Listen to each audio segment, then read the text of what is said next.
सुबह शाम में हमारे जो सालन थोड़े बहुत बच जाते हैं, उनको यूज़ करके आज हम बहुत ही ज़्यादा मज़ेदार और ज़बरदस्ती रेसिपी बना रहे हैं। कोई कह ही नहीं सकता कि ये जो घर में सालन बच जाते हैं उनको इस्तेमाल करके हमने ये ज़बरदस्ती रेसिपी बनाई है। इस रेसिपी को बनाने के लिए आपको कुछ भी बाहर से लाने की ज़रूरत नहीं है। घर की ही चीज़ों से बड़ी ही मज़ेदार सी रेसिपी बनेगी। चलें जी, शुरू करते हैं। बिस्मिल्लाहिर्रहमानिर्रहीम। अस्सलाम वालेकुम। उम्मीद है आप सब ठीक होंगे। शाम का बचा हुआ थोड़ा सा आटा था, वो मैंने लिया है। उसके मैंने 4 छोटे पेड़े बना लिए हैं। देख सकते हैं आप पेड़े का साइज़। उसके बाद इसकी हमने रोटियां बेल लेनी है 4। एक ही साइज़ के पेड़े हों ताकि हमारी जो रोटियां हैं वो भी तमाम एक ही साइज़ की बने।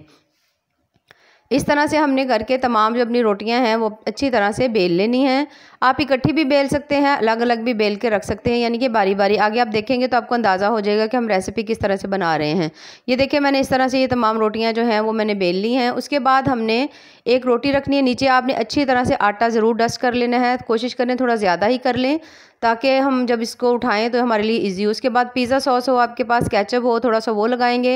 ये थोड़ी सी पालक की सब्ज़ी मेरे पास बची हुई थी, इसको मैंने इसके ऊपर 2 चम्मच भर के डाल दिया है। जो सब्ज़ी आपके पास हो वो आप डाल सकते हैं, जैसे आपका दिल करे। ये रेसिपी है वैसे ही बना सकते हैं। उसके बाद हमने इसके ऊपर एक और रोटी डाल देनी है। इसको हल्का सा प्रेस करके उसके साथ हमने जोड़ देना है। हल्का सा फिर से केचप लगाएंगे। सॉस हो, नहीं है तो कोई चटनी वगैरह भी आप बनाकर लगा सकते हैं। कोई ज़रूरी नहीं है कि आपने केचप ही लगाना है। बस बच्चों को ज़रा पसंद होता है ज़्यादा, तो इसलिए हमने इसके ऊपर लगा दिया है। अच्छा जी, ये थोड़ा सा सालन मेरे पास पड़ा हुआ था, ये भी मैं इसके ऊपर लगा रही हूँ। हल्का हल्का सा इसको अच्छी तरह से इसके ऊपर अप्लाई कर लेंगे और इसके ऊपर दोबारा से हमने एक रोटी रख देनी है। उसके बाद मैंने एक आलू कश कर लिया था अच्छी तरह से।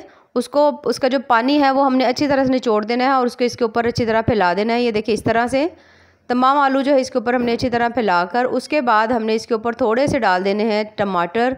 इनसे आपकी जो रेसिपी है वो बड़ी मज़े की बनेगी और साथ बहुत बहुत ज़्यादा हेल्दी सी बनेगी। उसके बाद थोड़े से प्याज डालेंगे, जितनी आपको पसंद हो आप उतनी चीज़ डाल सकते हैं। थोड़ा सा इसके ऊपर हमने खीरा डाल दिया है। इन तमाम चीज़ों को डालकर अब हमने इसके ऊपर, अगर आपको स्पाइसी ज़्यादा पसंद है तो आप इसके ऊपर नमक मिर्च का यूज़ कर सकते हैं। मैं इतना नहीं कर रही। उसके बाद थोड़ा सा मैंने केचप डाला है और उसके बाद अब हमने इसके ऊपर डालना है चाट मसाला, ताकि हमारे ये जो स्नैक्स बनेंगे बड़े ही क्रंची और मज़ेदार से बने। अच्छा जी, अब ये जो लास्ट रोटी थी वो भी हमने इसके ऊपर रख दी है। पानी हमने गर्म करने के लिए रख दिया। उसके अंदर हमने ये सांचा इस तरह से रख देना है स्टैंड। उसके ऊपर मैंने रखनी है छन्नी। अच्छा, अब इस छन्नी को आपने अच्छी तरह से ऑयल लगाना है, बहुत अच्छी तरह से ऑयल लगाना है। कोशिश करें कि इसका कोई किनारा ना रहे। अब आपने इसके ऊपर इस तरह से इसको रख के इस तरह से इसको आपने उलट लेना है और ये जो रोटी है इसके अंदर आ जाएगी। जहाँ से आपको लग रहा हो कि रोटी सही तरह से नहीं बनी, कोई किनारे निकले हुए, तो इस तरह से आप छुरी की मदद से इनको हल्का सा कट करके सेट कर सकते हैं। छन्नी में आपने ज़रूर ऑयल लगाना है, इस बात को आप ज़रूर याद रखिएगा। उसके बाद हमने पानी बॉयल हो रहा होगा, उसके ऊपर हमने इसे रख देना है और इसको हमने स्टीम करना है तकरीबन 20 मिनट। शुरू में आंच हमने तेज़ रखनी है, उसके बाद हमने स्लो आंच रखनी है। 20 से 25 मिनट ज़रूर इसको दें, कम टाइम मत दें। उसके बाद ये देखिए, बहुत अच्छी तरह से ये हमारा जो ये सारी रोटी हमने बनाई थी बहुत अच्छी तरह से पक चुकी है। इसको वैसे ही हमने प्लेट के साथ, छन्नी के साथ ऊपर की तरफ उल्टाना है और ये रोटी हमारी बाहर आ जाएगी। अच्छी तरह से ठंडा करना है, बिल्कुल भी गर्म ना हो, वरना ये आपके पीसेस नहीं बनेंगे। जब अच्छी तरह ठंडा हो जाए तो आप इसके जिस तरह से, जिस शेप में पीस बनाना चाहें बना लें। मैंने इस शेप में बनाए हैं। ये देखिए माशाल्लाह से कितने ही ज़बरदस्त बने हैं। कोई कह ही नहीं सकता कि हमने कुछ भी बाज़ार से नहीं लेकर आए, घर की ही चीज़ों से हमने ये इतनी ज़बरदस्ती रेसिपी बना रहे हैं। अच्छा जी, उसके बाद इसे हम साइड में रखेंगे। अब मैंने तकरीबन 2 चम्मच मैंने लिया है इसमें मैदा, थोड़ा सा नमक डाला है, थोड़ी सी इसमें हमने डालनी है काली मिर्च और पानी डालकर इसका हमने थोड़ा सा थिक सा बैटर बना लेना है। ज़्यादा थिक भी ना हो, ज़्यादा पतला भी ना हो। ये देख लें मैं जिस तरह से बना रही हूँ, आप भी इस तरह से बना लें। इस तरह से आपका बैटर हो। उसके बाद हमने पैन को गर्म करने के लिए रख देना है। इसके अंदर हमने ये जो स्लाइस बना लिए थे रोटी के, इनको हमने इसके अंदर अच्छी तरह से डिप कर लेना है और उसके बाद हमने जो नीम गर्म हमारा ऑयल होगा उसके अंदर हमने इनको अच्छी तरह से, ये देखिए, इस तरह डालते जाना है और फ्राई करते जाना है। रोटी हमारी पहले ही बहुत अच्छी तरह से पक चुकी थी क्योंकि वो हमने स्टीम में पकाई है, वो पहले ही बहुत अच्छी तरह कुक हो चुकी थी। इसको आप सेव भी कर सकते हैं। इनको आप ऐसे ही अच्छी तरह से काट कर इनको सेव करके आप फ्रिज में रख लें। जब दिल करे आप निकालें और इनको फ्राई करके आप इन्हें खा सकते हैं, बच्चों को दे सकते हैं। बहुत ही ज़्यादा मज़े की रेसिपी है। जैसे हल्की सी इनको आप चेक कर लें, जैसे आपको फील हो कि जितना आप इनको कलर अच्छा देना चाहें वो आपकी मर्ज़ी है।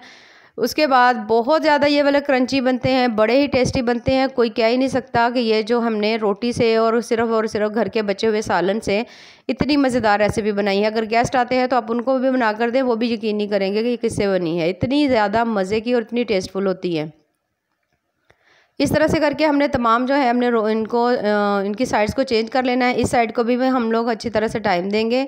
ये देखिए बहुत अच्छी तरह से कुक हो रहे हैं। अब हमने इनको निकाल लेना है। चेक कर लें आप अच्छी तरह से, जब आपको फील हो गया अच्छी तरह पक गए हैं तो आप इन्हें निकालें। ये देखिए माशाल्लाह से कितने ही ज़बरदस्त क्रंची से और मज़ेदार से हमारे जो रोटी के स्नैक्स हैं ये तैयार हुए हैं। ये देखिए माशाल्लाह कितने ही ज़बरदस्त लग रहे हैं। बहुत बहुत ज़्यादा टेस्टी हैं, बहुत ज़्यादा मज़े के हैं। इसके अंदर जो हमने मसाले डाले हुए हैं, घर के सालन डाले हुए हैं, तो ऐसी कोई चीज़ नहीं है जो अनहेल्दी हो। बहुत बहुत ज़्यादा हेल्दी रेसिपी है और बहुत ही ज़्यादा मज़े की है। रेसिपीज़ पसंद आए तो चैनल को ज़रूर लाइक कर दिया करें, सब्सक्राइब कर दिया करें।